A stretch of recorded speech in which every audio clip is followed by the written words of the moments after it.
Bonjour à tous, je pense qu'il est 14 heures et donc pour respecter les délais, on va commencer. Et donc nous sommes ravis de vous retrouver et nous vous remercions de l'intérêt que vous portez au thème de notre session de cet après-midi, donc comment évaluer l'école et dans quel but.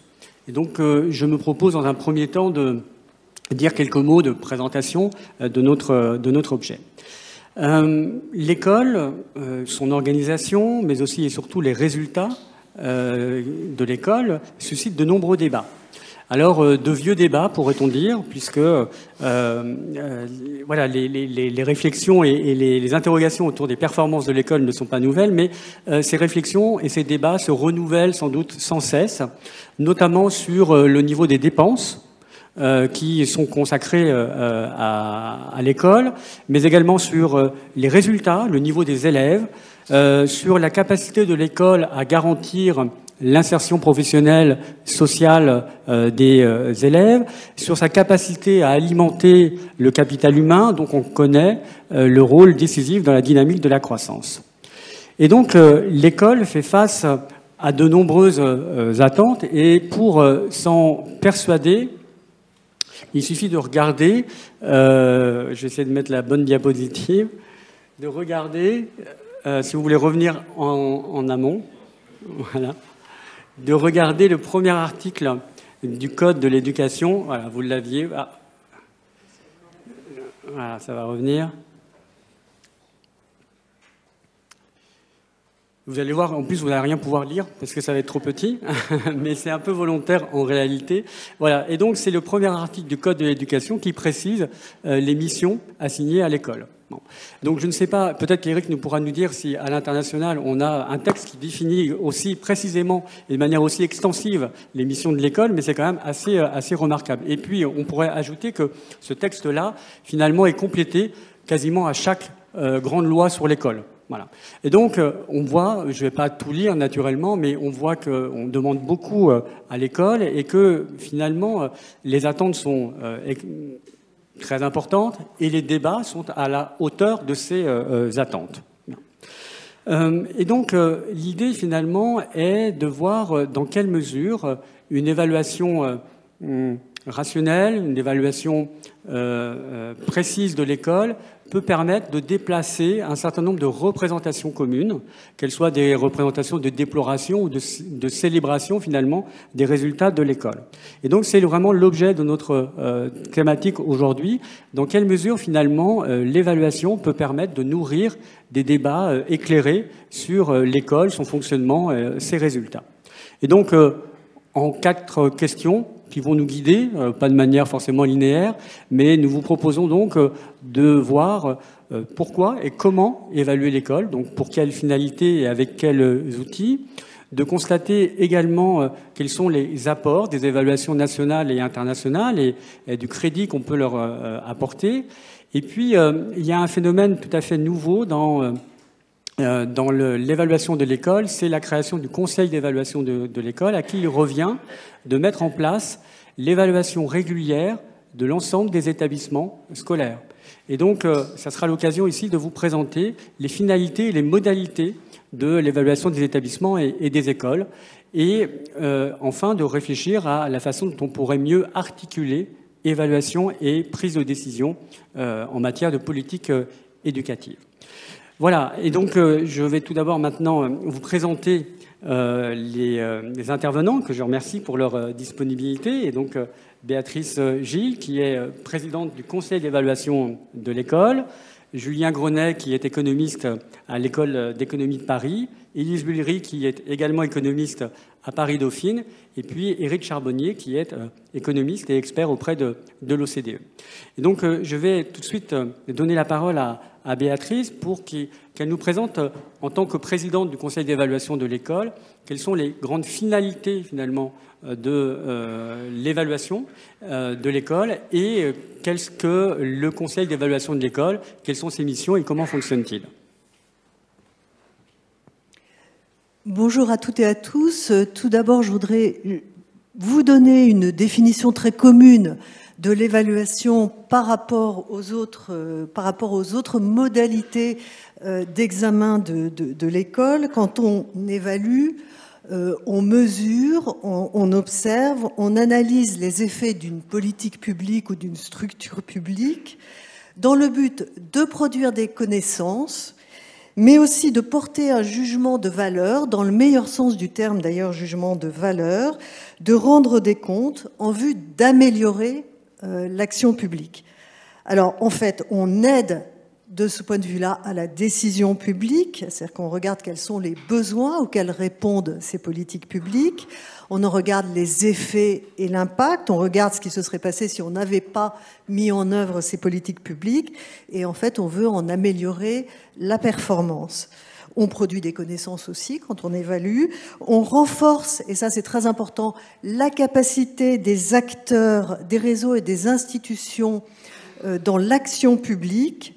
Et puis, il y a aussi bien sûr une finalité démocratique de l'évaluation qui est d'alimenter le débat public et de rendre compte aux citoyens effectivement des effets des politiques publiques.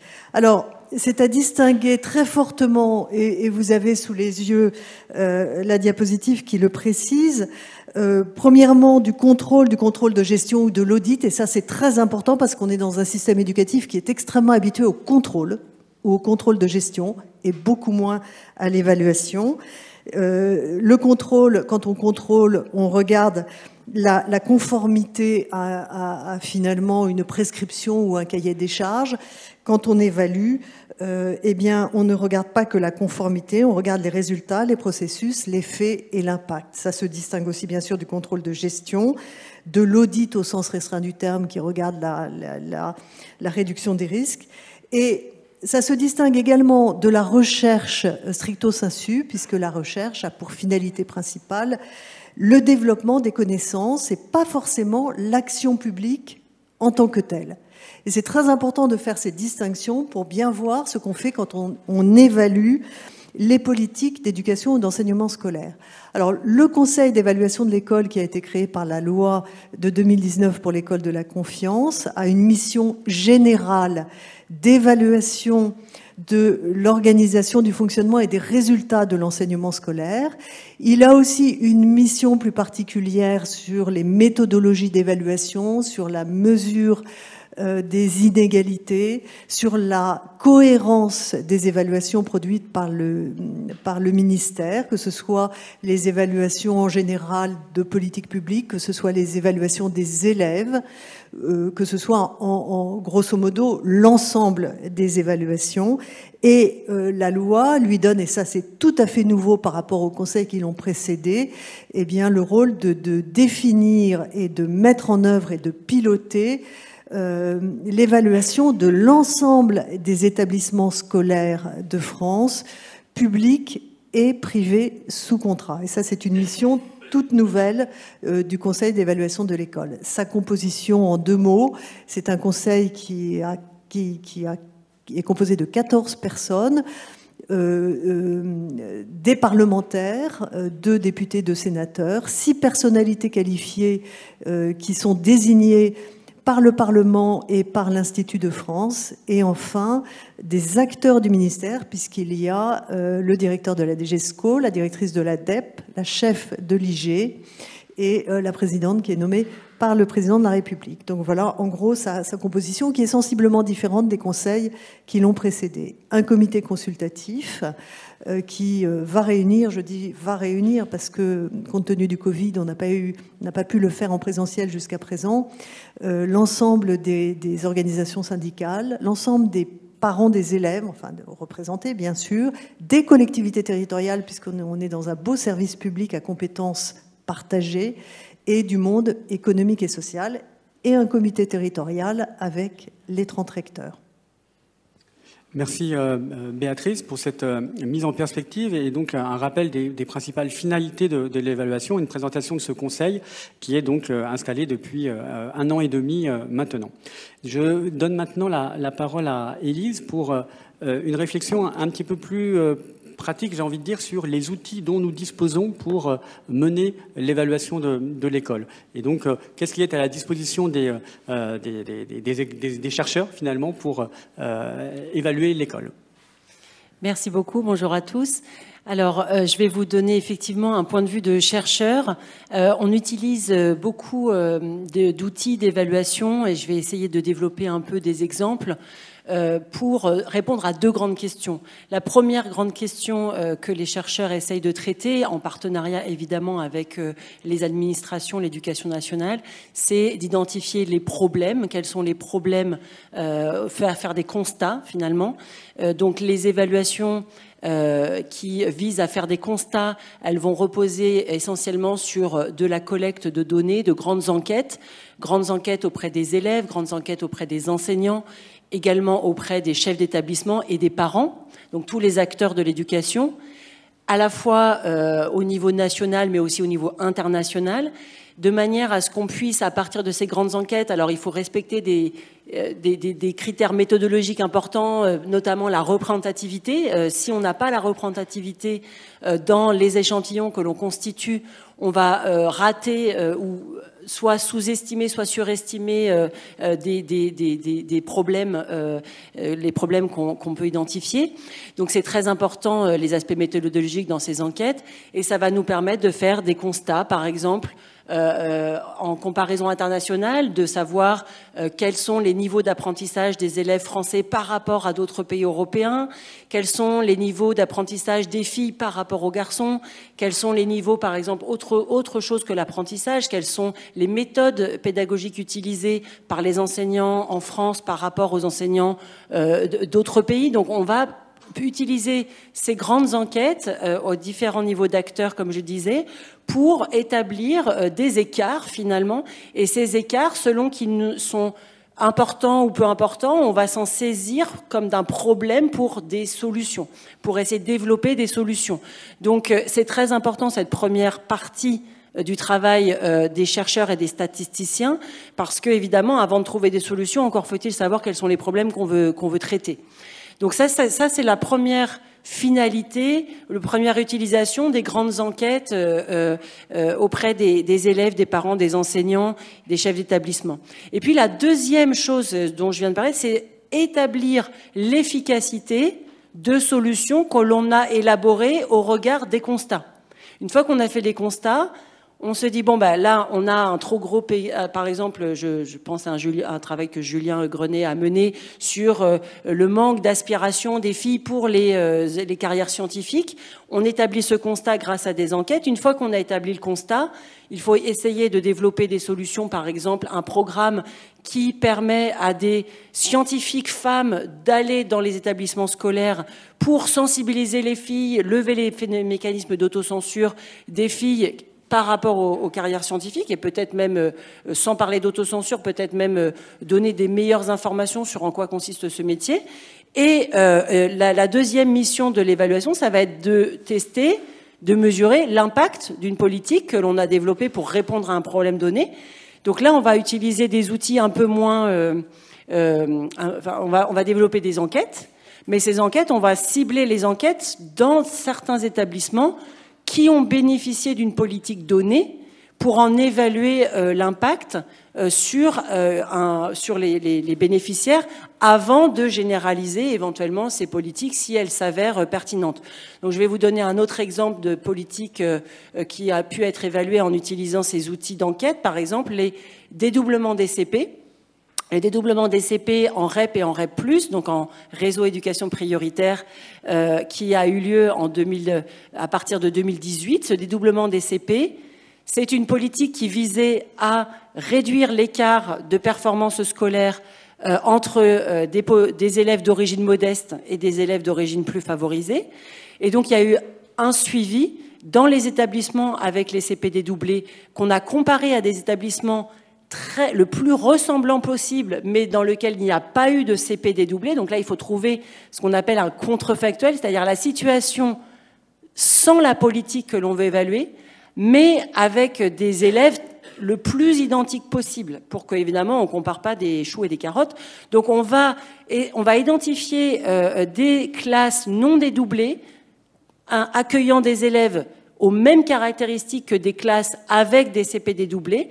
Et en faisant cette comparaison, en suivant les acquisitions scolaires des élèves, on peut conclure à un effet positif, en l'occurrence modeste, du dédoublement des CP sur les apprentissages. Donc ça, c'est une utilisation qui complète la première. Donc la première, identifier les problèmes, et la deuxième, mesurer l'impact des solutions. Voilà, de manière très résumée, les grandes utilisations que l'on peut faire des évaluations qui sont faites auprès des élèves et des établissements. Merci pour ce premier point de méthode qui me paraît très utile parce qu'effectivement, il y a souvent une forme de réticence lorsqu'on évalue l'école et les résultats et une tendance finalement à dire que oui, mais ici, c'est pas pareil. Ici, c'est pas pareil parce que, évidemment, on est à chaque fois dans un contexte un petit peu particulier. Et donc, je crois qu'il était assez intéressant de voir qu'il y a des outils qui permettent, dans un premier temps, de décrire finalement ce qu'on peut observer et puis à quel point les études notamment économétriques, etc., permettent aussi de raisonner, toutes choses égales par ailleurs, et donc de pouvoir déceler effectivement des impacts positifs, négatifs de telle ou telle mesure.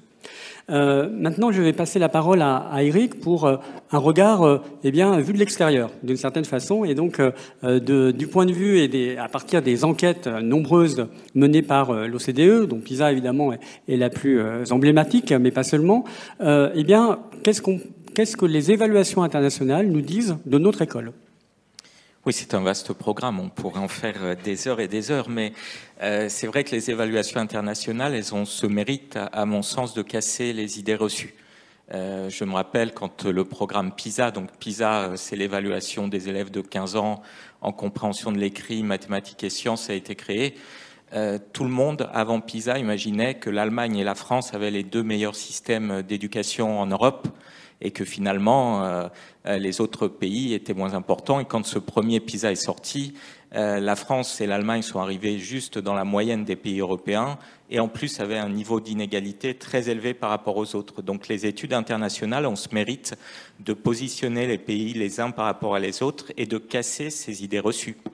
Vous connaissez maintenant la Finlande, l'Estonie, des petits pays qui ont été mis en avant par les études PISA comme ayant des systèmes éducatifs très performants, très équitables et où les élèves travaillent dans un bien-être et un climat de discipline assez intéressant. Donc si on positionne la France, souvent on a cette tendance inverse aujourd'hui à avoir une image très très négative de notre système d'éducation alors que la performance des élèves dans cette étude PISA est au niveau de la moyenne des pays de l'OCDE. Alors c'est pas aussi bien que ce qu'on pourrait s'attendre, c'est pas aussi bien que l'image qu'on peut avoir de notre système d'éducation, mais c'est pas la catastrophe annoncée. Par contre, il y a un véritable problème aujourd'hui dans le système d'éducation et qui dure depuis une trentaine d'années, c'est le niveau des inégalités scolaires. C'est un sujet qui est très débattu aujourd'hui dans la politique publique en France. Et aussi, d'ailleurs, dans beaucoup de pays de l'OCDE, la France est un des pays les plus inégalitaires de la zone OCDE. Donc ça, c'est un véritable problème. Ça veut dire que quand on vient d'un milieu défavorisé en France, les élèves des milieux défavorisés ont 5 fois plus de chances de se trouver parmi les élèves en difficulté au test de PISA, par exemple. Un autre élément, si on prenait le classement PISA sur les 10% des élèves les plus défavorisés dans les 35 pays de l'OCDE qui ont des données, la France serait 27e sur 35. Si on prenait le même classement sur les 10% des élèves les plus favorisés dans tous les pays de l'OCDE, la France serait dans les 10 premiers. On comprend bien que venir d'un milieu défavorisé est un véritable handicap et c'est un des résultats des enquêtes internationales. Mais finalement, au-delà de la performance, l'intérêt des études internationales, comme je dis souvent, le diable se cache dans les détails, c'est de regarder aussi le bien-être des élèves, leurs relations qu'ils peuvent avoir avec leurs enseignants, la motivation qu'ils peuvent avoir. C'est tous ces aspects qui sont finalement non cognitifs et qui ont une importance très forte dans la performance. Et on a des résultats très intéressants sur toutes ces dimensions.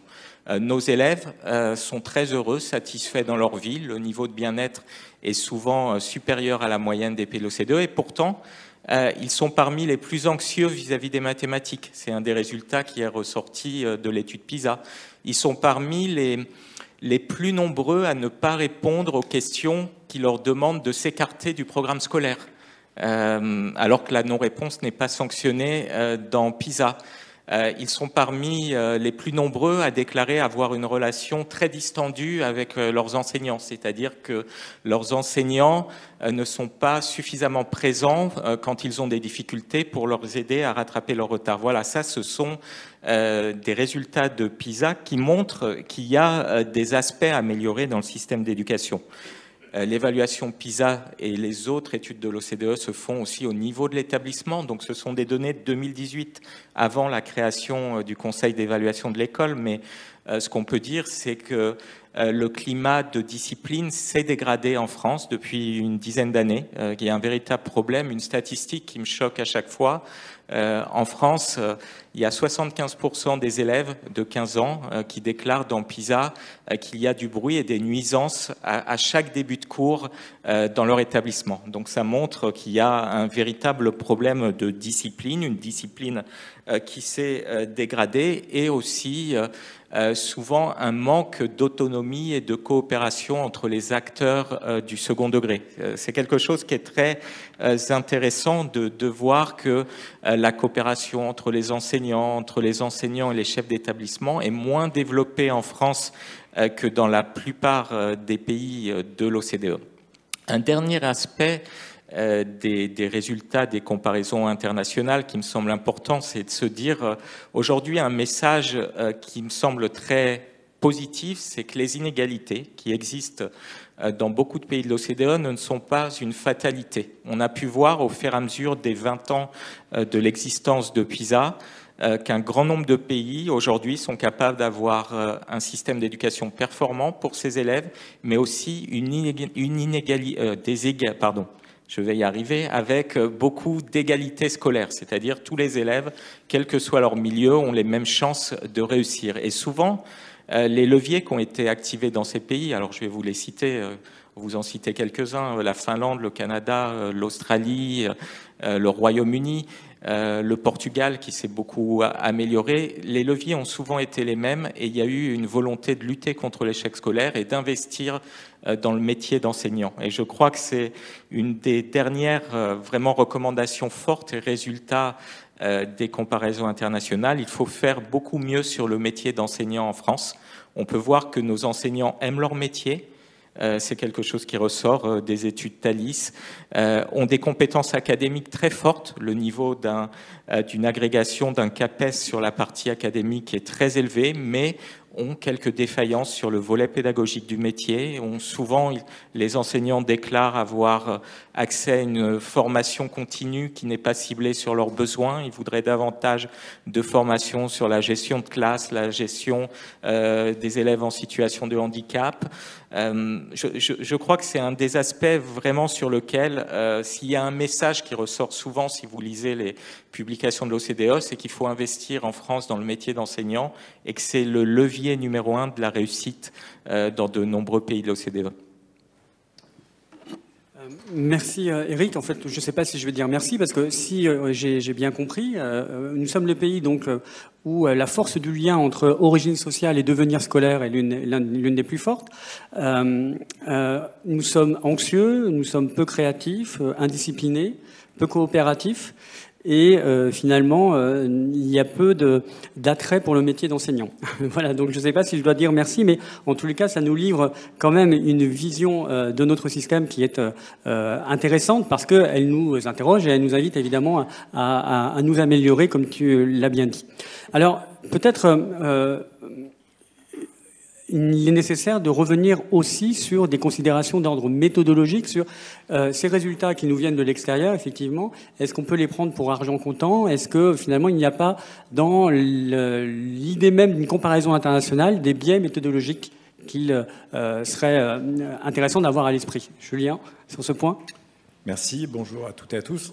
Alors c'est vrai que l'enquête PISA... notamment parmi l'ensemble des évaluations internationales qui sont conduites aujourd'hui en matière d'éducation, ça a représenté un vrai tournant. Et c'est vrai que quand ce tournant est arrivé, au départ, il a été accueilli avec un certain scepticisme, notamment en France, par rapport à ces évaluations conduites par l'extérieur, alors qu'on était habitué à voir notre système d'évaluation national et une certaine perception de notre système éducatif aussi. Et il faut bien voir qu'effectivement, PISA, ce n'est pas la première fois qu'on qu'on menait des enquêtes internationales pour comparer les performances des élèves. Mais il y a eu un certain nombre d'innovations très importantes apportées par PISA par rapport à d'autres enquêtes qui existent toujours d'ailleurs, comme l'enquête Teams, l'enquête Pearls, qui ont une autre méthodologie. Alors, l'avancée principale de PISA, c'est d'essayer de tester les compétences des élèves, non pas directement en référence à la maîtrise des programmes scolaires, qui sont forcément propres à chaque pays, mais davantage en référence aux connaissances jugées utiles pour mener une vie de citoyen autonome, donc l'application des connaissances scolaires à des situations qui peuvent sortir du cadre scolaire. Ce qui rend évidemment, ce qui peut poser des problèmes méthodologiques, mais qui rend les comparaisons plus aisées d'un pays à l'autre, puisqu'on n'a pas besoin d'essayer de trouver un dénominateur commun aux différents programmes scolaires qui varient forcément. Un autre avantage de PISA par rapport à d'autres enquêtes, c'est que les élèves sont testés au même âge, donc à l'âge de 15 ans, alors que dans d'autres enquêtes, on essaie de définir une classe type, alors les élèves de 5e, de 6e, mais ce n'est pas toujours comparable, il y a des différences d'âge. Donc, de ce point de vue-là, PISA a vraiment constitué une avancée en termes de capacité à utiliser cette enquête pour faire des comparaisons plus fiables et aussi sa périodicité régulière, donc une enquête menée tous les 3 ans avec de très gros échantillons qui permettent de faire un suivi depuis maintenant presque 20 ans, plus de 20 ans maintenant. Alors, PISA donc, a une méthodologie extrêmement rigoureuse et a apporté beaucoup d'éléments d'information utiles. En revanche, ce qu'on peut regretter, c'est ce qui est retenu de PISA souvent dans les médias, c'est peut-être la partie qui me paraît moi la plus fragile, qui est le palmarès, le classement des pays en fonction du score obtenu par leurs élèves aux évaluations, soit en maîtrise de la lecture, en mathématiques ou en sciences, parce que ces classements ignorent souvent, en tout cas quand ils sont restitués dans la presse, le fait qu'il y a une marge d'erreur quand même assez importante, comme dans les sondages politiques finalement, sur les scores obtenus moyens dans chaque pays. Par exemple, il faut savoir qu'en France, c'est entre 5 à 6 000 élèves français qui passent les épreuves PISA chaque année. Ce n'est pas tous les élèves français, loin de là.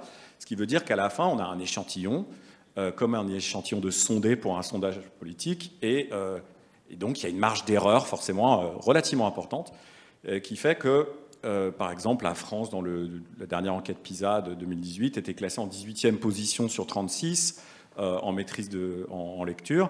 En fait, si on tient compte de la marge d'erreur, la France, elle est plutôt entre la 17e et la 23e position, enfin entre la 16e et la 23e position. Il y a au moins 5 autres pays avec lesquels il n'y a pas de différence significative. Et par exemple, l'Allemagne. L'Allemagne, on était classé derrière l'Allemagne, mais on n'est pas significativement différent.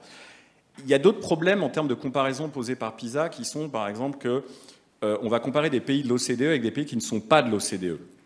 Or, PISA n'enquête que les élèves de 15 ans, c'est-à-dire les jeunes de 15 ans qui sont à l'école. Et donc, dans les pays de l'OCDE, ça ne pose pas trop de problèmes parce que presque la totalité des jeunes de 15 ans sont à l'école, mais dans les pays de l'OCDE, ce n'est pas le cas. Par exemple, si on compare la France et le Brésil, au Brésil, on a 65% des jeunes de 15 ans qui sont à l'école. En France, on va être presque à 100%. Et donc, on voit bien qu'on ne peut pas faire une comparaison sur cette base-là entre pays de l'OCDE et pays qui ne sont pas de l'OCDE. Il y a aussi une difficulté posée par les comparaisons dans le temps. Donc, souvent, dans les restitutions qui sont faites dans la presse, on va observer que, par exemple, le classement de la France a diminué, donc les performances des élèves en lecture se sont dégradées ou en mathématiques ont augmenté. En fait, quand on regarde, beaucoup des variations qu'on observe dans le temps ne sont pas statistiquement significatives. C'est davantage du bruit statistique. Si on compare par exemple les résultats des élèves de français à PISA entre 2006 et 2018, sur une période quand même longue, en fait, il n'y a aucune variation significative entre 2006 et 2018. Les résultats sont vraiment plats et si on regarde les scores, on pourrait dire qu'il y a une légère dégradation dans certains domaines, une amélioration dans d'autres, mais en fait, c'est du bruit statistique, il n'y a pas de conclusion qu'on peut en tirer très robuste. Donc les classements en eux-mêmes me paraissent à prendre avec un peu disons, des pincettes du point de vue de leur... c'est pas un classement en or, il y a effectivement beaucoup de marge d'incertitude. En revanche, PISA est extrêmement riche dès qu'il s'agit d'analyser, de faire des diagnostics sur les forces et les faiblesses structurelles de systèmes éducatifs, notamment en France. Et PISA, de ce point de vue-là, a joué un rôle vraiment centrale, notamment pour mettre en évidence le niveau presque stratosphérique des inégalités scolaires en France. Donc la France, quel que soit l'indicateur retenu, c'est toujours dans le podium des pays de l'OCDE où l'origine sociale détermine le plus fortement la réussite scolaire à 15 ans. Alors que ça va complètement à l'encontre d'une perception très ancrée que le système français, éducatif français, était plutôt porteur d'égalité des chances. En fait, effectivement, c'est un des plus inégalitaires. PISA indique par ailleurs, comme l'a bien rappelé Eric, que les élèves français se sentent insuffisamment accompagnés dans leurs apprentissages, ont des niveaux de coopération entre eux plus faibles, ont davantage d'anxiété face aux mathématiques. Et tous ces éléments-là nous aident notamment à repenser peut-être l'apprentissage à la française, qui est très axé sur l'accumulation des connaissances et moins sur l'application de ces connaissances à des situations qui sortent du cadre scolaire et au développement de l'esprit critique, qui est quelque chose qui ressort bien dans les résultats des élèves de PISA, qu'ils ont un peu du mal à sortir du cadre strictement scolaire pour appliquer leurs connaissances. Voilà. Alors, juste pour finir, peut-être un bémol sur l'utilisation de PISA. Alors, il me semble que PISA est un outil très puissant et les enquêtes internationales en général pour formuler des diagnostics, des constats, comme l'a mentionné Élise tout à l'heure. Quand il s'agit de parler de solutions, je suis un petit peu plus sceptique parce que c'est difficile de tirer des conclusions très robustes juste de la comparaison entre pays. Alors par exemple, pour prendre un exemple simple, si on dit les pays où les établissements scolaires sont très autonomes dans la définition de leurs programmes, dans le recrutement des enseignants, dans l'allocation des budgets, leurs élèves réussissent mieux que dans les pays où ce n'est pas le cas, donc on en tire la conclusion qu'il faut plus d'autonomie des établissements, ça va faire améliorer les résultats. Là, je pense qu'on va un peu loin et que, disons qu'on a tiré des conclusions de politique publique en matière éducative simplement de la comparaison entre pays, c'est quelque chose qui n'a pas tellement plus cours dans la recherche académique, en tout cas, et qu'on préfère s'appuyer sur des méthodologies plus robustes, par exemple l'exploitation de réformes qu'il y a pu y avoir au cours du temps, plutôt que ces comparaisons internationales où il y a toujours trop de choses qui varient pour qu'on puisse isoler l'effet spécifique d'une dimension du système éducatif. Donc c'est là-dessus que je mettrai un bémol sur la deuxième composante de l'évaluation que mentionnait Élise, c'est-à-dire les solutions, quels impacts. Je vois ça plus comme un outil de diagnostic. Merci pour tous ces éléments et qui permettent finalement de bien faire, je crois, la différence entre ce que dit PISA, effectivement, et puis ce qu'on en dit. Et effectivement, la façon dont on se polarise à l'extrême dans les médias, notamment sur les classements, les fameux classements, dont on voit, et c'est pas une critique absolue de PISA de dire cela, qu'il y a tout le temps des marges de fluctuation. Et c'est vrai que les écarts, Eric, tu me corriges, mais les écarts entre les pays sont parfois relativement limités et dans les marges de fluctuation. Il faut aussi rappeler que lorsque vous présentez ces données-là, vous indiquez bien les marges de fluctuation. Elles sont toujours bien présentées dans vos graphiques, etc. Donc ça devrait, je dirais, on ne devrait pas tomber dans le panneau d'une certaine façon. Donc merci pour tous ces éclairages. Il y avait une autre question qui était abordée par rapport à PISA, souvent, c'est celle du biais culturel. C'est-à-dire, effectivement, le fait que les questions qui seraient posées dans PISA, ne correspondraient pas, finalement, à notre système, ne correspondraient pas aux élèves français, et c'est ce qui expliquerait, finalement, les mauvais résultats. Là-dessus, sur cette question de biais culturel qu'il peut y avoir entre les pays, comment vous corrigez ça et comment vous tenez compte de ces dimensions-là ? Ça, c'était une critique très forte aussi au début de PISA. Donc, il y a deux types de corrections. Déjà, tous les pays, PISA est une étude coopérative, tous les pays qui participent au test se réunissent régulièrement et proposent eux-mêmes des exemples qui peuvent être inclus dans le test. Tous ces exemples sont traduits dans toutes les langues et sont testés dans les pays et on élimine tout ce qui peut avoir un biais culturel. Souvent, pour vous donner un exemple, il y a à peu près 80 questions, 80 différents exercices. On part sur 500 questions et on élimine quasiment 80% pour garder que ce qui est le plus pertinent. Le deuxième aspect, souvent quand la première étude PISA est sortie, la France et d'autres pays ont dit oui, mais il y a beaucoup de QCM dans PISA et ça n'avantage pas les élèves français parce que c'est pas des pratiques scolaires. Donc, ce qu'on a fait, nous, entre 2000 et 2003, entre la première et la deuxième étude, c'est de demander à chaque pays quelles étaient les questions qui étaient les plus représentatives de leur système éducatif. Et on a refait un classement juste sur ces questions-là pour chaque pays. Et on a vu que le positionnement de tous les pays est resté à peu près le même, sauf en Corée, qui paradoxalement réussissait moins bien, était moins bien positionné dans le test PISA quand on prenait les questions qui étaient les plus spécifiques de leur système éducatif.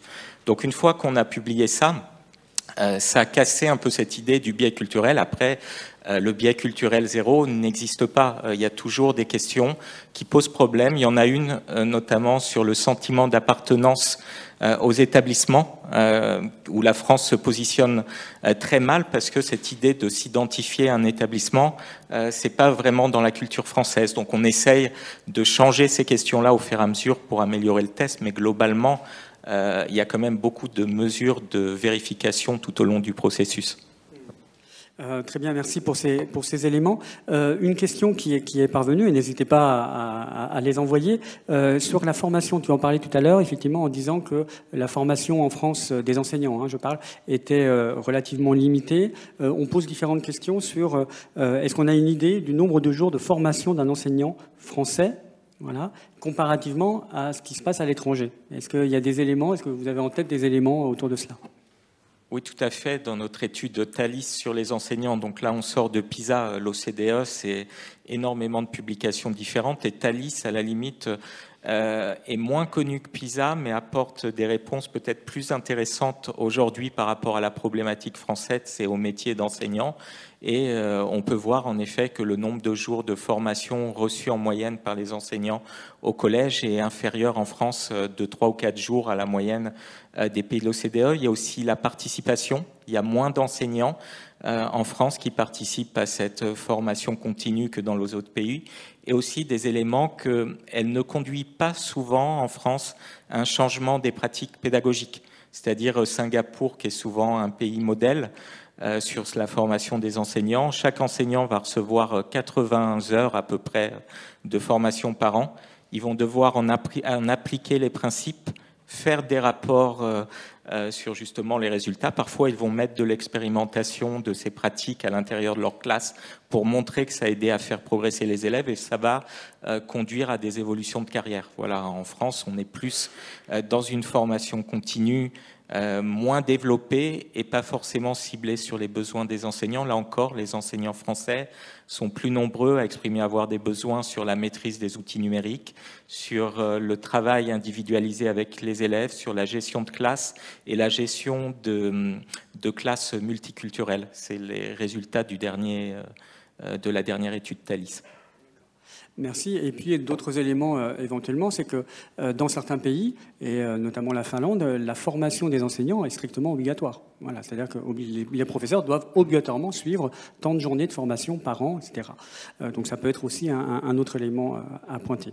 Donc sur tous les éléments qu'on a abordés, on a encore du chemin à faire. Sur la question de l'évaluation, sur la question de l'établissement, Eric disait qu'on ne se réfère pas souvent à l'établissement parce que culturellement dans notre système l'établissement est souvent absent finalement, c'est comme si l'établissement en lui-même n'existait pas. On y reviendra sur la question de l'évaluation de l'établissement, sur la question de la force du lien entre origine sociale et destin scolaire. Eh bien on y reviendra sur la question de la mixité avec Julien. Et puis il y a une autre dimension dont on a parlé déjà et je vais demander à Élise de poursuivre, c'est autour de l'état d'esprit des élèves et de certaines compétences qui sont plus ou moins favorables à la réussite scolaire, mais aussi à l'insertion professionnelle.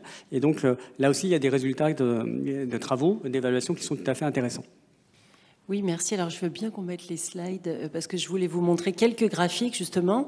Éric Charbonnier a déjà évoqué ces résultats, mais je vais y revenir pour vous montrer comment est-ce que, à partir des comparaisons internationales, finalement, on peut se saisir d'une nouvelle question qu'on n'avait pas spécialement identifiée, d'un nouveau problème non identifié auparavant, et on peut avancer avec l'éducation nationale à des nouvelles solutions et de tester l'impact de ces nouvelles solutions. Donc c'est un peu ce cheminement-là que je voulais vous montrer.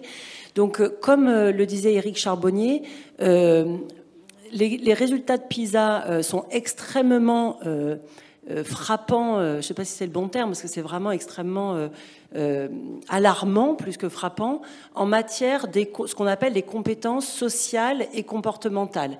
On a déjà dit, les élèves français se situent à peu près dans la moyenne pour les compétences académiques, en mathématiques, en sciences et en lecture.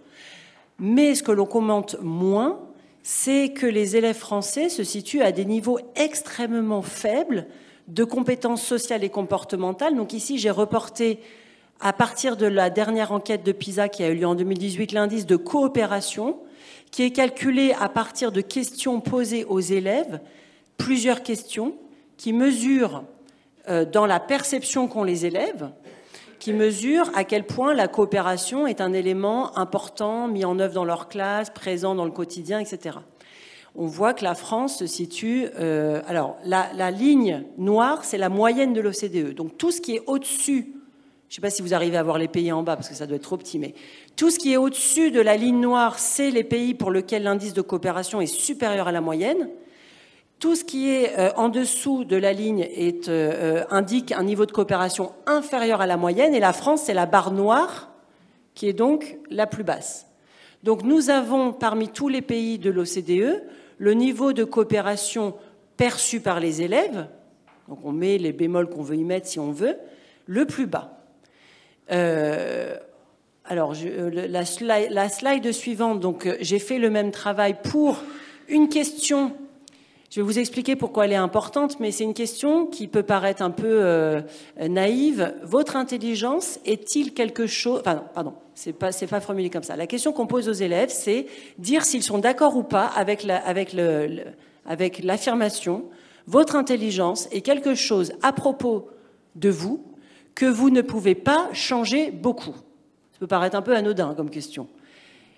En fait, c'est pas du tout anodin comme question, parce que quand on croit que son intelligence est quelque chose qu'on ne peut pas changer, en fait, ça a des implications énormes sur la motivation des élèves, au sens où on croit que ça ne peut pas changer. Imaginons qu'on fait, en arrivant au CP ou en 6e, un test, on ne réussit pas très bien à ce test, on se dit qu'on n'est pas très intelligent et on se dit qu'on ne peut rien y faire.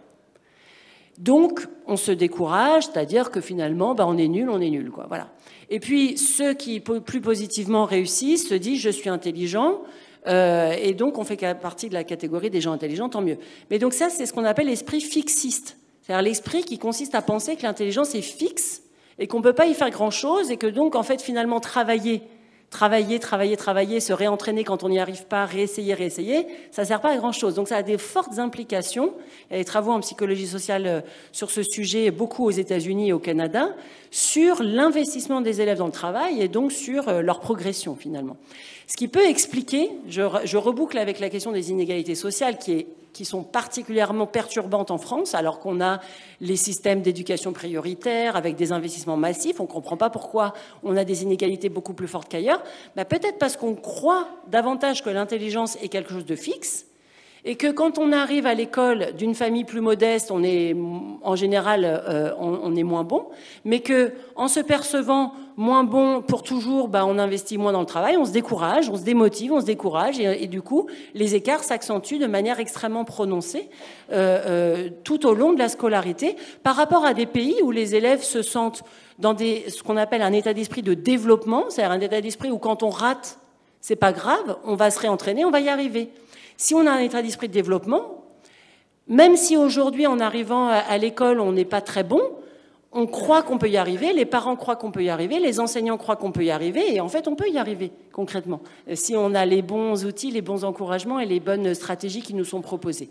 Donc, cet état d'esprit, là où vous voyez que la France est en dessous de la moyenne, on n'est pas les pires, mais on est nettement en dessous de la moyenne. C'est un des aspects très intéressants de PISA qui doit nous obliger à penser à notre pédagogie, à penser à notre état d'esprit, à penser à la façon dont on développe chez les enfants ce type de croyances qui sont très importantes pour eux dans leur progression scolaire. Alors, je crois que j'en avais un troisième alors ça c'est les indices un peu jumeaux de sentiment d'auto-efficacité, en fait, pour le dire dans des termes plus simples, de sentiment de confiance en soi, où on est en dessous de la moyenne, on est à nouveau la barre enfoncée. Donc on a moins confiance en soi que la plupart la moyenne de l'OCDE et que la plupart de nos pays voisins, notamment les pays qui réussissent bien, comme la Finlande, le Royaume-Uni.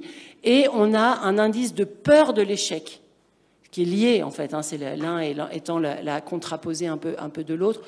Peur de l'échec et une interprétation de l'échec comme étant signe qu'on n'est pas très doué, plus fort qu'ailleurs. Alors tout ça, en fait, peut-être c'est pas très commenté dans les médias parce que peut-être ça paraît un peu anecdotique. On se dit, c'est pas grave, du moment c'est pas très grave. En fait, c'est important. Il y a des travaux maintenant depuis 20 ans qui montrent que toutes ces perceptions de ses compétences, de ses chances, de la coopération, du climat scolaire, c'est très important pour la motivation des élèves. En fait, la motivation des élèves, elle est fondée sur 3 piliers. Le sentiment de compétence, le sentiment d'appartenance et donc le lien, la qualité du lien avec les autres, donc la coopération est un élément important, et le sentiment d'autonomie, c'est-à-dire le sentiment que ce qui nous arrive est drivé, enfin, et dépend de ce que l'on fait et pas d'éléments extérieurs qui nous tombent dessus. Et sur ces 3 aspects, les élèves français sont vraiment en difficulté. Donc ça permet d'identifier que c'est sur ces aspects-là qu'il faut que la pédagogie se renforce, qu'il faut que la formation des enseignants se renforce, parce qu'il n'y a pas de raison que nos élèves soient plus anxieux, moins confiants, moins collaboratifs.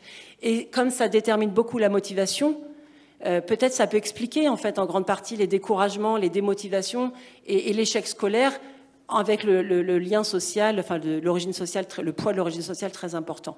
Donc pour finir sur une note un peu plus optimiste, parce que là j'ai peur de vous avoir un petit peu cassé le moral, mais ça c'est justement, une fois qu'on a le moral un peu démoli en disant ah ben vraiment qu'est-ce qui se passe en France, etc., le but c'est d'agir, et donc c'est pas de se dire oui c'est le thermomètre qui va pas bien, c'est PISA, ils font des tests n'importe comment, en fait nous si ça va très bien. Non, il faut se dire bon bah il y a des vrais problèmes qui sont révélés par PISA, bah, faisons quelque chose.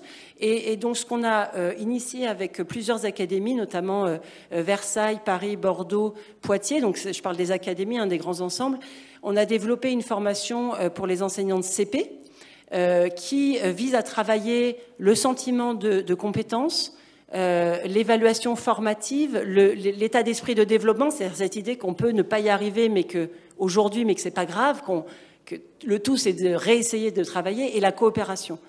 En se disant, et ça on va pouvoir le savoir dans quelques années, quand on aura mis en place cette formation, qu'on aura vu, c'est les enseignants déjà s'en saisissent, transforment véritablement leur pratique, et on va suivre les élèves pour voir si ça réduit justement l'échec et le découragement.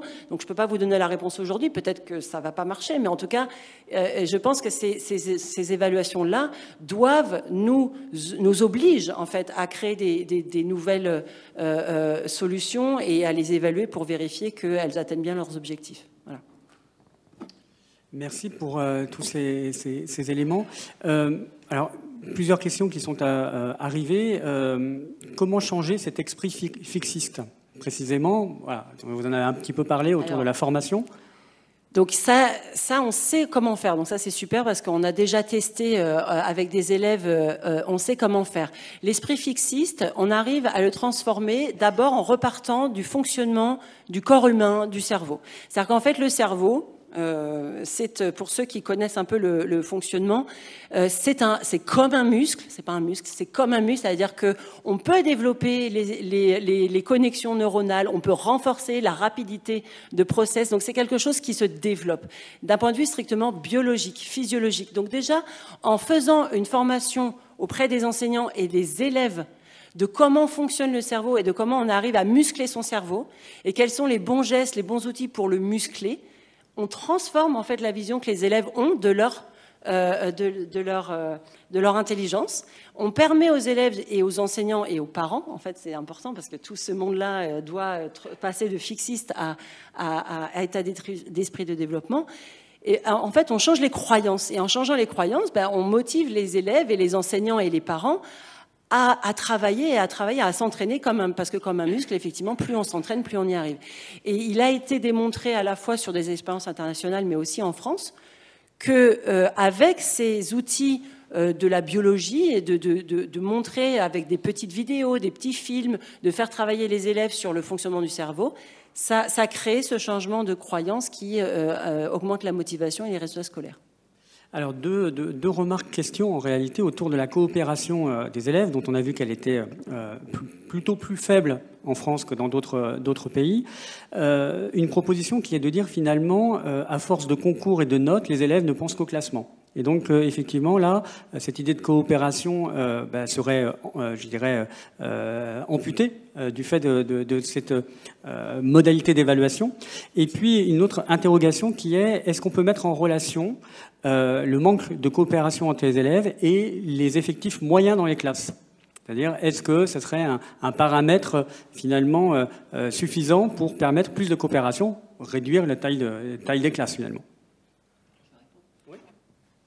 Alors pour ce qui est de l'évaluation des élèves, c'est-à-dire les notes, la façon dont on évalue les élèves, donc ça c'est un élément absolument crucial pour lutter contre l'état d'esprit fixiste, contre le découragement, contre la démotivation et renforcer la collaboration. Parce qu'en fait tout notre système d'évaluation, comme il est fondé sur la comparaison sociale avec des plus ou moins bonnes notes et comme il est fondé aussi sur on te rend la copie en disant voilà tu as 12 sur 20 points. Bon, voilà, donc on n'a pas ce travail après de reprise avec les élèves de dire bon tu as 12 sur 20, on s'en fiche en fait que tu es 12 sur 20, ce qui compte c'est d'avoir compris ce que tu savais faire, d'avoir compris ce que tu savais pas encore faire et d'aider l'élève à travailler ce qu'il n'a pas encore compris. Et ça, c'est ce qui se fait dans d'autres pays. C'est ce qui se fait au Royaume-Uni, c'est ce qui se fait en Finlande, au Canada, en Irlande. Donc, c'est absolument pas impossible à faire. C'est ce que font les autres pays qui réussissent mieux sur ces dimensions-là, de changer un système d'évaluation qu'on appelle sommatif, c'est-à-dire qui donne une idée de où on est en termes de niveau par rapport aux autres, à un système vraiment formatif où on encourage les progrès, on insiste sur ce qu'on sait faire et on encourage sur ce qu'on ne sait pas encore faire. Donc ça, c'est une transformation absolument clé qu'il faut essayer de mettre en œuvre à l'école. Et pour la question de la coopération, là aussi, on peut s'inspirer de ce qui se fait à l'étranger et essayer de l'importer pour voir si ça peut changer les choses. Mais il n'y a pas de... même avec une taille de classe importante, on peut faire travailler les élèves en coopération. On peut les faire travailler par petites structures de 2 ou 3. Et on n'a pas l'habitude de le faire, en fait, ce travail de mini-structure collaborative sur toutes les leçons. On peut introduire des petites structures coopératives, quelle que soit la taille de la classe, donc il n'y a aucune impossibilité à le faire. D'accord. Merci pour tous ces éléments. Alors, il y a une autre question sur la formation que je garde sous le coude pour tout à l'heure. Donc, on a dit tout à l'heure que voilà, la force des inégalités sociales et de l'origine sociale était très grande. Et donc, une des difficultés, sans doute, réside dans le fait qu'on a du mal à garantir plus de mixité sociale. Alors, Julien, tu as conduit de nombreux travaux autour de ces thèmes-là. Et donc, quels sont les principaux attendus de ces travaux ? Merci. Alors j'avais aussi fait des petits slides sur ce sujet, mais peut-être pour introduire le sujet. Donc on a vu un des grands constats établis par PISA et confirmé par beaucoup d'autres, c'est vraiment le niveau d'inégalité sociale dans la réussite scolaire en France. Donc à 15 ans, l'origine sociale qui détermine en France les résultats, les performances au test PISA, beaucoup plus que dans d'autres pays. Et effectivement, il y a plusieurs facteurs possibles. Il y en a un qui est quand même été identifié depuis un certain temps, c'est la dimension fortement ségrégative de l'école française. C'est-à-dire que, surtout à partir du collège, en fonction de leur origine sociale, les élèves se séparent assez fortement, non seulement évidemment entre l'école publique et l'école privée, mais aussi au sein de l'école publique. J'en donnerai des exemples. Et notamment, je vais parler un peu de Lyon à un moment, puisqu'on est à Lyon, et donc j'ai regardé un peu comment se présentait la situation des collèges lyonnais. Alors, donc il y a ces éléments-là. Il y a un rapport récent de l'OCDE qui avait, jusqu'à présent, pas tellement mis en avant cette dimension de ségrégation entre établissements scolaires, c'est-à-dire à quel point la composition sociale des établissements scolaires est disons, séparés, ou à l'inverse, le revers, à quel point il y a peu de mixité dans les établissements.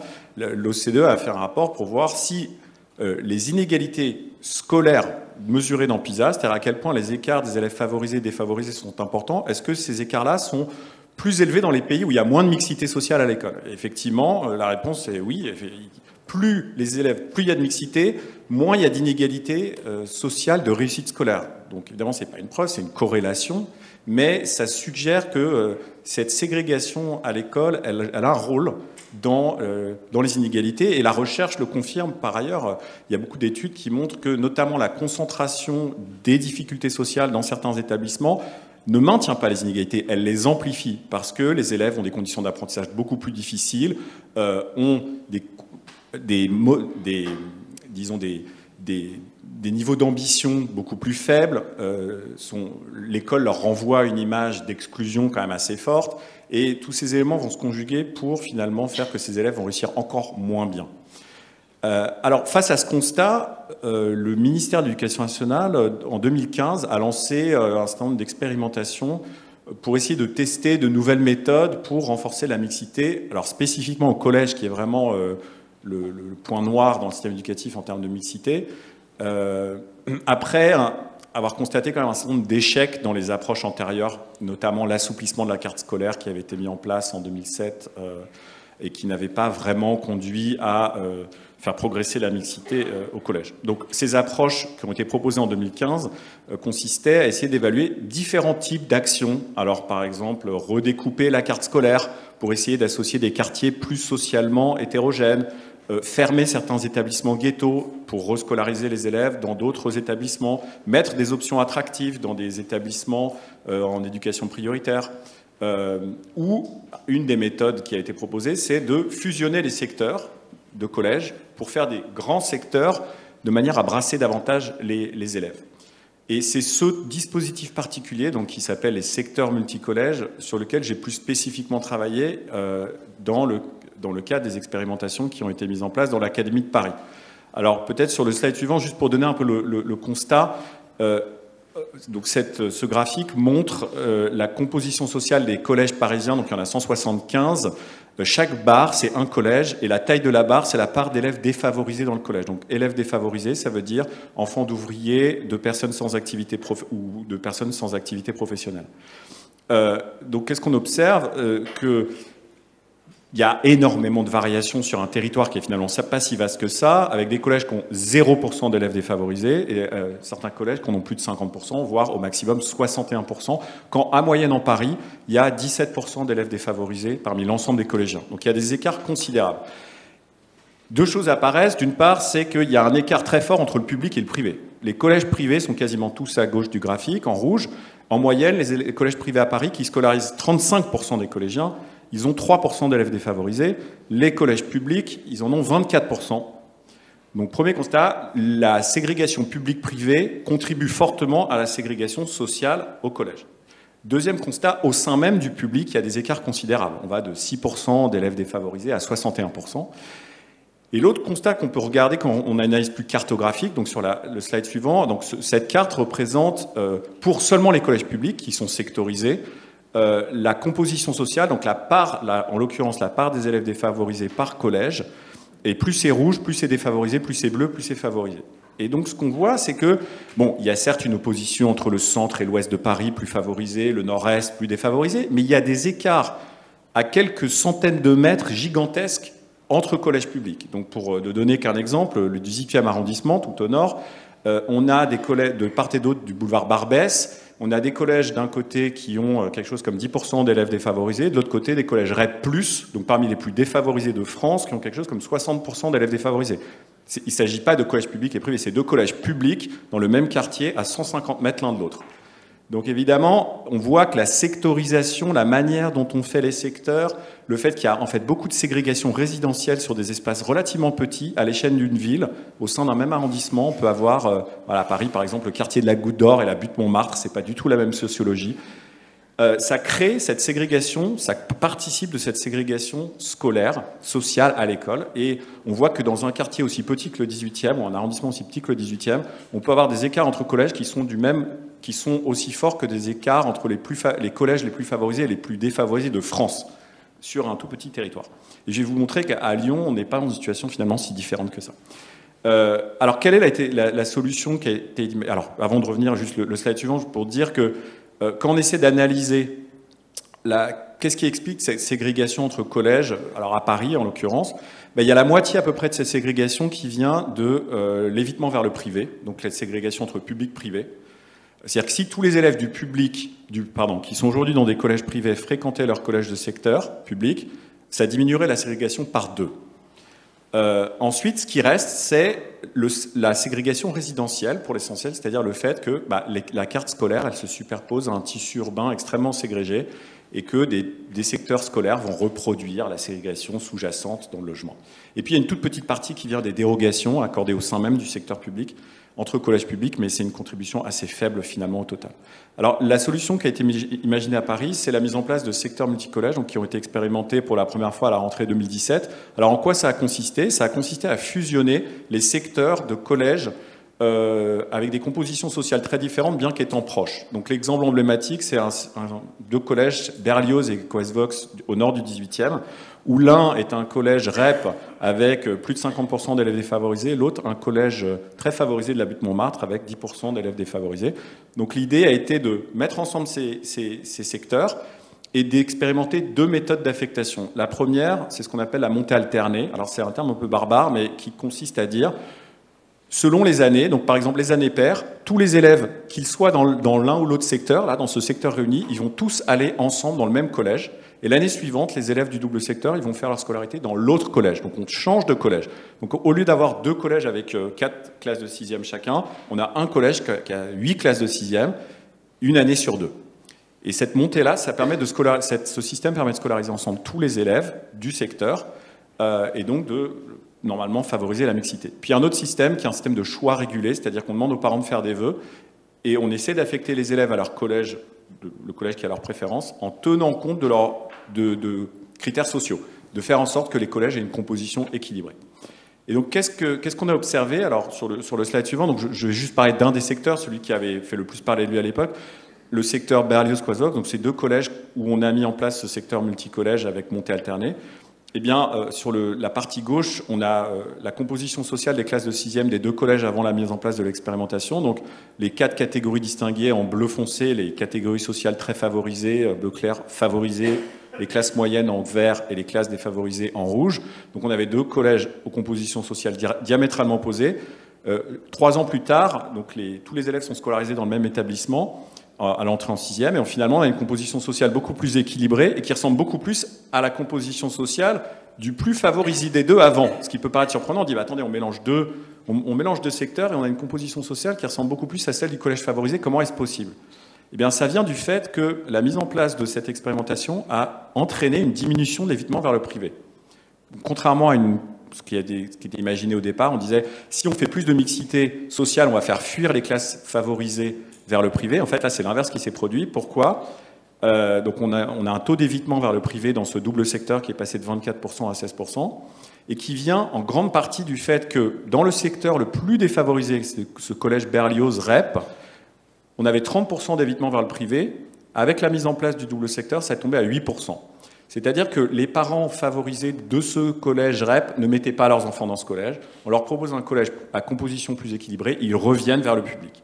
Dans l'autre secteur, il y a eu un peu plus d'évitement vers le privé, mais finalement pas beaucoup plus. On est passé de 20 à 22% d'évitement. Au total, on a davantage un retour vers le public. Donc ce qui finalement indique qu'il n'y avait pas tellement d'arbitrage entre mixité et évitement vers le privé. Là, dans ce cas-là, on est arrivé à plus de mixité, moins d'évitement vers le privé. Dans les 2 autres secteurs, donc les résultats ont été positifs, alors plus ou moins selon les 2 étudiés, mais dans tous les cas, on a plus de mixité, moins d'évitement. Donc une expérimentation qui a plutôt bien fonctionné. Donc ces secteurs-là ont été pérennisés depuis. Mais l'autre leçon qu'on peut tirer de cette expérimentation, finalement, c'est un constat un peu déprimant aussi, c'est que finalement l'évaluation de politique publique n'a pas forcément beaucoup d'impact sur la décision publique, puisque malgré le fait que tous les acteurs du système éducatif à Paris reconnaissent que c'était plutôt un succès, il a été décidé de ne pas en faire d'autres, des secteurs multicollèges comme ça. Donc ni l'Académie ni la ville de Paris n'ont souhaité étendre le dispositif, pour des raisons essentiellement quand même politiques qui sont la crainte des réactions négatives sur le terrain. C'est vrai que la mise en place de ces secteurs avait suscité beaucoup de réactions, notamment des parents de catégories sociales favorisées qui étaient allés manifester sous les fenêtres des mairies d'arrondissement. Et passé ce moment difficile, effectivement, les choses se sont calmées. Et aujourd'hui, dans aucun de ces secteurs, on ne réclame le retour au système antérieur. Mais c'est vrai que la transition est compliquée et fait que voilà, cette évaluation n'a pas produit d'effet en termes de politique publique, en tout cas à court terme. Alors, est-ce que c'est un dispositif qui pourrait avoir un intérêt ailleurs? Je pense que oui. Il y a d'autres configurations urbaines où on a finalement des écarts considérables sur des territoires relativement restreints entre collèges. Donc là, je vous montre le graphique. Donc, ce n'est pas le graphique de Paris, c'est l'agglomération lyonnaise cette fois. La composition sociale des collèges lyonnais. Alors, vous voyez, finalement, c'est pas si différent. On a, alors c'est même en fait des écarts plus gros. On passe de 0% d'élèves défavorisés dans certains collèges privés de l'agglomération à 76% dans certains collèges publics. On a un écart, alors pas de 1 à 6 entre public-privé comme on avait à Paris, mais de 1 à 4. Donc les collèges privés de l'agglomération lyonnaise, ils ont 12% d'élèves défavorisés. Dans le public, c'est 40%. Et finalement, quand on regarde la carte, c'est le graphique suivant. Donc à droite, c'est l'agglomération et à gauche, il y a un zoom sur Lyon. On voit qu'il y a évidemment une opposition ouest-est assez clairement marquée, mais on voit aussi beaucoup d'endroits à Lyon où il y a à quelques centaines de mètres, des collèges qui ont des compositions radicalement opposées. Alors, je ne suis pas un spécialiste de la géographie lyonnaise, mais je crois que c'est le 9e, où par exemple on a des contrastes très forts. Et d'une certaine manière, en fait, surtout dans les centres-villes, à la frontière entre les centres-villes et les zones plus en périphérie, on a des contrastes gigantesques au sein du public. Je ne parle que des collèges publics ici, entre collèges. Finalement, signifie que à Lyon, comme à Paris, comme à Bordeaux, Lille ou Marseille, on a des configurations urbaines où il est possible, il y a des leviers pour réduire cette ségrégation sociale qui est une caractéristique du système éducatif français et qui contribue en partie à ces inégalités de réussite scolaire en fonction de l'origine sociale qu'on constate ensuite dans les enquêtes internationales. Voilà, merci. Merci beaucoup, Julien, pour tous ces éléments très, très, très intéressants. Alors, une question à laquelle il a déjà été répondu finalement, autour de est-ce qu'il y a eu des effets d'annonce de ce redécoupage des effets des secteurs de collège. Et donc, finalement, l'idée étant de dire, s'il y a des annonces, eh bien, peut-être que ça va encourager des déménagements, etc., notamment des catégories les plus favorisées. On a dit qu'il y avait eu des tensions, au moins des inquiétudes de la part de certains. Alors, l'avantage de l'évaluation sur données éducatives françaises, c'est qu'on a des données administratives d'une richesse incroyable, c'est-à-dire que les données sur les élèves sur lesquels on peut s'appuyer, sur leurs résultats, sur le collège, la formation fréquentée, nous permettent notamment de mesurer ces effets, par exemple de déménagement, d'évitement à l'entrée en 6e, parce qu'on connaît l'adresse des élèves, donc on sait s'ils fréquentent ou non leur collège de secteur. Sans quoi on ne pourrait pas faire tout un tas de cartes qu'on montre ici. Et ce qu'on observe, c'est que non, la mise en place des secteurs multicollèges n'a pas eu d'effet en termes d'évitement croissant par le déménagement. La composition des secteurs, quand on regarde que les élèves scolarisés à l'âge d'entrée au collège, n'a pas changé. Et c'est aussi un des enjeux de ce type d'évaluation, c'est d'avoir des éléments de diagnostic partagés à partir de données administratives vérifiables, pour contrer quand même certains arguments qui viennent assez souvent dans ce type d'expérimentation, qui est de dire « Ah oui, mais mon voisin, il est parti, il a déménagé dans le centre de Paris parce qu'il y a eu la mise en place de ce secteur », où l'anecdote, finalement, l'emporte sur le fait empirique, statistique, où finalement on peut dire « Oui, mais en fait, des déménagements, il y en a tout le temps, dans tous les sens. Donc la question, est-ce qu'il y en a plus qu'avant, statistiquement ?» Et donc on peut répondre à ces questions avec les données dont on dispose. Et c'est effectivement un élément essentiel d'avoir ces éléments quand on conduit une évaluation pour, et je ne l'ai pas signalé, mais toutes ces expérimentations ont été mises en place dans le cadre de comités de suivi locaux avec des restitutions régulières 2 à 3 fois par an des résultats du suivi, de manière à ce que ce diagnostic partagé puisse conduire à éventuellement des ajustements dans le fonctionnement de ces secteurs. Et je crois que c'est une des choses qui a fait qu'ils ont pu être pérennisés dans le long terme. On voit en tous les cas comment l'évaluation peut permettre de mieux renseigner finalement sur l'état de notre système. Ça me paraît tout à fait essentiel, et renseigner l'ensemble des parties prenantes, même si on voit que le lien évaluation et prise de décision politique est parfois difficile, mais à mon avis, ce n'est pas propre au système éducatif ou aux questions liées aux politiques éducatives. Je vais passer la parole à Béatrice, et avec une question de transition, une question qui nous vient de La Réunion d'ailleurs, où on nous demande finalement si il y a un sentiment sentiment d'appartenance à l'établissement différent entre le collège, entre le privé et le public. Peut-être en amont de la présentation des modalités d'évaluation des écoles et des établissements. Alors, sans doute un peu, pour répondre à cette question, dans la mesure où le public est soumis à la carte scolaire et à l'affectation des élèves, alors que les parents choisissent finalement d'aller dans le privé. Et donc, il y a un choix volontaire qui est fait par les parents pour l'enseignement privé sous contrat. Et donc, on peut imaginer qu'effectivement, le sentiment d'appartenance est peut-être un peu plus grand. Sachons, il faut quand même dire que les élèves en France alternent bien souvent entre le public et le privé. Ça, c'est quelque chose qu'il faut bien avoir en tête. C'est-à-dire que la plupart de nos élèves qui ont été dans le privé iront dans le public et inversement. Et ça, je crois que c'est important de le dire, parce qu'effectivement, on n'a pas de parcours souvent très, très constant entre le public et le privé. On en vient peut-être maintenant effectivement à ce phénomène nouveau, c'est-à-dire cet dispositif nouveau qui a été mis en place qui concerne l'évaluation des établissements. Et donc le conseil d'évaluation de l'établissement, de l'école, a mis en place ce cadre général et maintenant c'est déployé dans les académies qui mettent en œuvre donc l'évaluation des établissements. Donc quelles en sont les finalités et les modalités ? Alors, tout d'abord, une première remarque, c'est que on s'est engagé vraiment très très tardivement en France sur l'évaluation des établissements scolaires, puisque ça date de 2019, et on est, par exemple, bon dernier en Europe. On était les seuls qui n'évaluions pas nos établissements scolaires, que ce soit les écoles, les collèges ou les lycées. Et ça, c'est quelque chose de très très particulier à la France. Alors pourquoi ?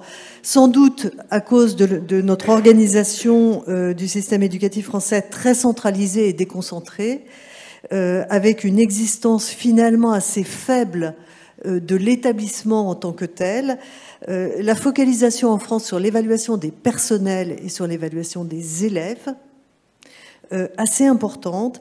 L'idée finalement que l'effet majeur dans notre système était l'effet maître et non pas l'effet établissement, qu'on a d'ailleurs assez peu recherché, et donc finalement très peu d'intérêt porté à l'effet établissement.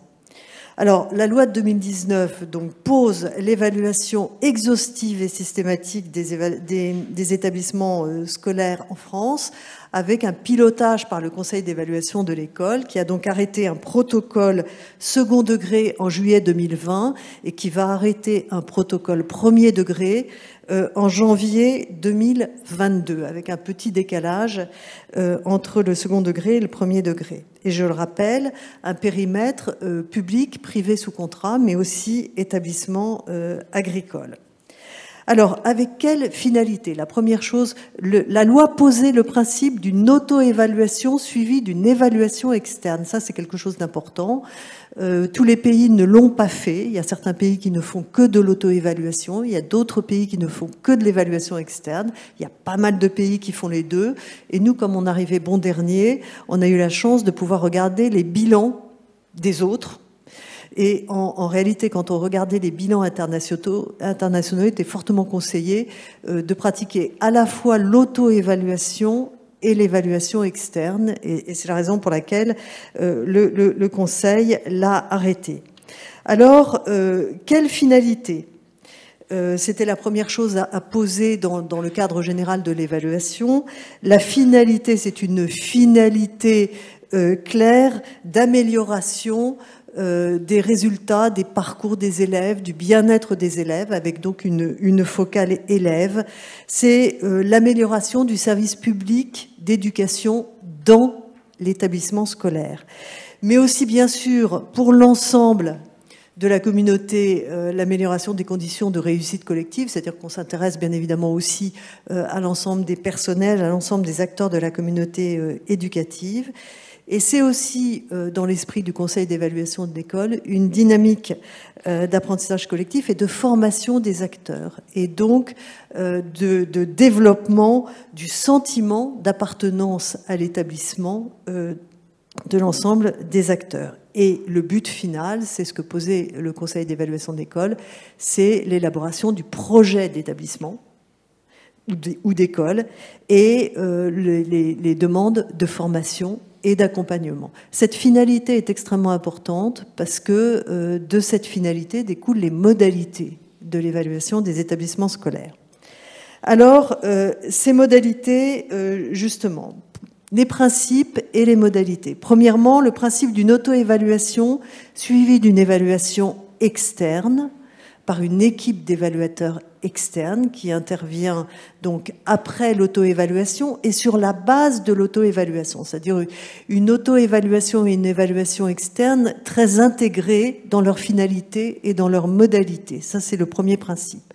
Le deuxième, c'est l'examen systémique de l'ensemble de l'établissement. C'est-à-dire qu'on ne regarde pas tel ou tel dispositif de l'établissement, on regarde son fonctionnement et son système, la façon dont il fonctionne globalement.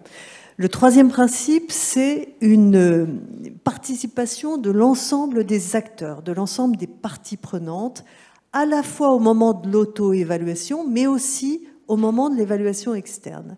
C'est-à-dire qu'on demande à ce que l'ensemble, c'est-à-dire les équipes de direction, l'ensemble des personnels, qu'ils soient État ou collectivités locales, qu'ils soient enseignants ou qu'ils soient administratifs, techniques, sociaux, mais aussi les parents, mais aussi les partenaires, mais aussi, et j'allais dire surtout, les élèves, que l'ensemble participe à l'auto-évaluation et que l'ensemble soit interrogé au moment de l'évaluation externe. C'est pour nous quelque chose d'extrêmement important. Enfin, c'est bien sûr le principe de la restitution et de la diffusion de l'évaluation externe dans l'établissement. Restitution suivie d'un échange contradictoire avec un conseil d'administration élargi et restitution globalement à l'ensemble de l'établissement. Et enfin, dernier point, c'est l'élaboration du projet d'établissement, c'est-à-dire que cette auto-évaluation et cette évaluation externe doit servir à l'établissement à élaborer sa feuille de route prospective et donc à formaliser son projet d'établissement. Et on lui demande donc, au niveau de l'auto-évaluation et après pour les évaluateurs externes avec des recommandations, eh bien, de proposer des orientations stratégiques, un plan d'action et un plan de formation pour l'établissement. Une chose très importante également dans les modalités, c'est que cette évaluation ne porte que sur les décisions de l'établissement. C'est-à-dire les décisions qui sont prises dans l'établissement. Tout le reste, c'est-à-dire les décisions, par exemple, des deux autorités de rattachement que sont l'État et les collectivités territoriales, sont de l'analyse contextuelle. Bien sûr, ça existe, mais c'est du contexte.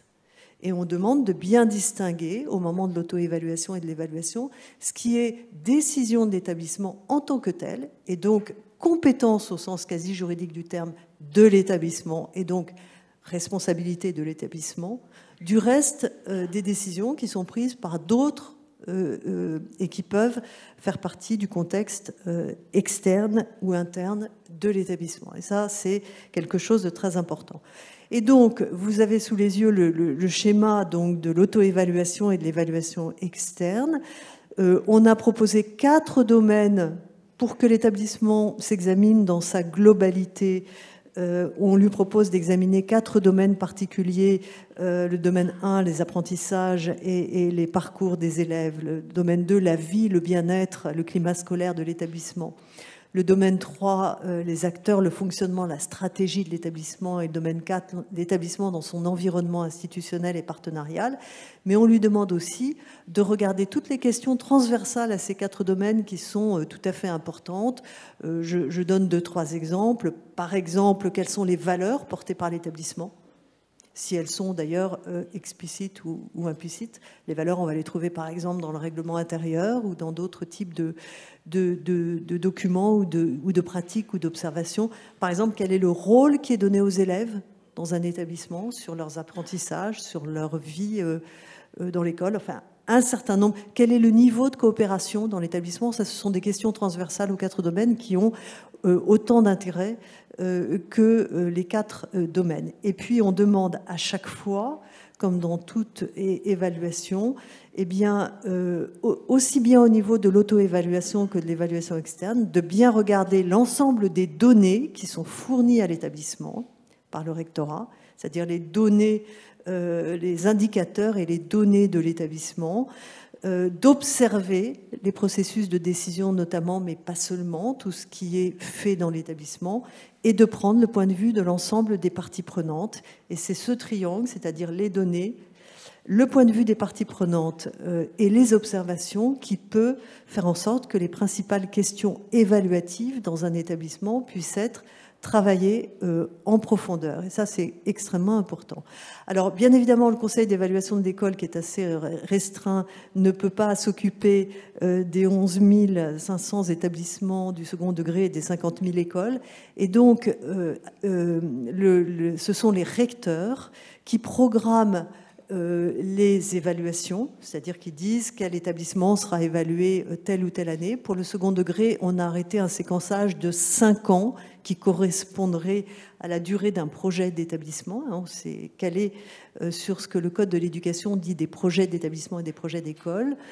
Et ce sont les recteurs qui également composent les équipes d'évaluateurs externes, qui sont des équipes pluriprofessionnelles, c'est-à-dire il peut y avoir des inspecteurs, des chefs d'établissement, des enseignants, des non-enseignants, des universitaires d'ailleurs, si les universitaires veulent y être, des membres des collectivités locales, à partir du moment où il n'y a aucun conflit d'intérêts, c'est-à-dire aucun lien hiérarchique avec l'établissement, bien évidemment, et à partir du moment où eh bien, ces équipes d'évaluateurs externes ont bien été formées et se sont engagées sur une charte de déontologie de l'évaluation qui a été demandée par le conseil d'évaluation de l'école. Donc voilà en gros le schéma d'évaluation qu'on a retenu. La mise en œuvre a déjà commencé puisque l'année 2020-2021, nous avons à peu près 800 établissements malgré le Covid. Et Dieu sait si ça n'a pas été facile, effectivement, l'année dernière que de s'engager dans une auto-évaluation, une évaluation participative compte tenu du Covid, mais 800 établissements dans les 30 académies se sont déjà engagés dans cette évaluation, principalement des collèges d'ailleurs. Et cette année, l'année 21-22, nous serons plutôt autour de 2000 établissements du second degré. Et nous commençons sur le premier degré avec un protocole qui aujourd'hui est expérimenté pour le premier degré. Donc une affaire qui s'engage, dont on attend énormément. Alors les bénéfices qui sont attendus de cette évaluation sont d'abord des bénéfices qu'on en attend dans l'établissement, bien sûr, dans l'établissement. Notamment le fait de développer d'abord le sentiment d'appartenance et la reconnaissance que l'établissement est le lieu de l'éducation et de la formation des élèves, c'est aussi le lieu de vie des personnels qui y travaillent. C'est là où se prennent finalement beaucoup plus de décisions qu'on ne le pense, beaucoup plus de décisions qu'on ne le pense, et il y a probablement un effet établissement réel qu'on va mesurer. Donc développer la compétence évaluative de l'ensemble des acteurs de l'établissement et leurs compétences stratégiques.